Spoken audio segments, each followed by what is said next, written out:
I never imagined that a missed rent payment would be the beginning of a life-changing experience. My name is Rachel Monroe, and I had been living in a cozy one-bedroom apartment on the third floor of a historic building in Charleston, South Carolina. It wasn't fancy, but it was home.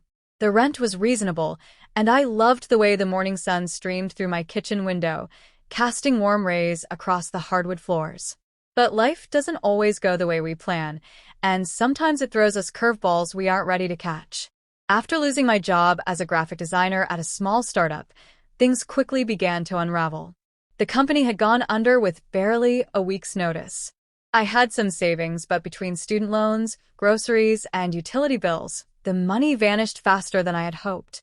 I tried freelancing to stay afloat, designing logos and social media graphics for small businesses, but the income was inconsistent. Then, one morning, a red slip appeared on my door, a friendly but firm reminder from my landlord that rent was due in 3 days. The words practically shouted at me, "Final notice before eviction." My landlord, Mr. William Hayes, was a man in his late 40s, always sharply dressed and strangely polite. He had owned the building for almost 2 decades and took pride in keeping it clean and well-maintained. He wasn't the type to accept excuses or late payments, but he had never been unkind either. I had only spoken to him a handful of times in passing, usually while grabbing my mail or taking out the trash. But I knew he meant business. That notice made it clear. I stared at the paper in my hand, my heart pounding. I only had $64.32 in my checking account, and rent was $1,150. I sat on the couch, phone in hand, scrolling through listings for part-time jobs, selling things online, anything to bridge the gap. But the clock was ticking, and I needed a miracle. Later that afternoon, I mustered up the courage to call Mr. Hayes. My hands trembled slightly as I held the phone to my ear, listening to the ringing tone, rehearsing what I would say. When he answered, his voice was calm and neutral. "Mr. Hayes? This is Rachel Monroe, from apartment 3B. I began nervously. I wanted to talk to you about my rent." There was a pause on the other end. "Yes, Ms. Monroe. I figured I might hear from you," he said, not unkindly. "Do you want to come down to my office? Maybe we could discuss it in person." It wasn't a threat, but it wasn't an invitation either. Still, I agreed, and 10 minutes later, I was standing outside his office on the ground floor, nervously adjusting my hoodie and knocking on the heavy oak door. "Come in," his voice called from inside. I stepped in, greeted by the scent of leather-bound books and the faint aroma of brewed coffee. His office was neat and modern, with framed city plans and antique furniture arranged meticulously. Mr. Hayes stood from behind his desk and gestured to the chair in front of him. "Sit," he said, offering me a kind smile. "Let's talk." I explained everything, losing my job, trying to make ends meet, the freelance gigs that weren't paying enough. I wasn't trying to make excuses. I just wanted to be honest. He listened quietly, folding his hands in front of him. "Rachel," he said after a moment, "I appreciate your honesty. I'm not without compassion. I know these are hard times for a lot of people, but I also run a business. If I make exceptions too often, the whole system falls apart." "I understand," I said quietly, my eyes falling to the floor. That said, he paused, choosing his words carefully. "I may have a temporary solution and offer. One that might help us both, but only if you're truly comfortable." I looked up, unsure of what he meant. "What kind of offer?" He leaned back in his chair. "I've been managing this building for a long time. It's hard to find good help, especially with people I can trust.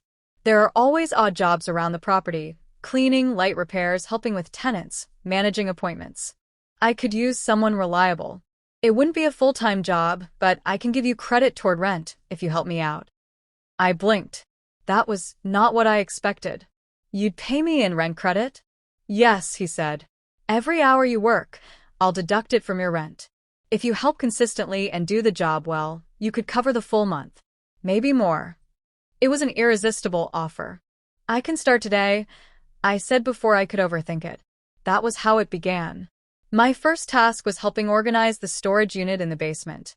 It was a dusty, dimly lit space filled with old furniture, tools, and supplies. I wore gloves and a mask and got to work sorting and labeling. For every hour I worked, he kept a log. I felt strangely proud of myself by the end of the first day.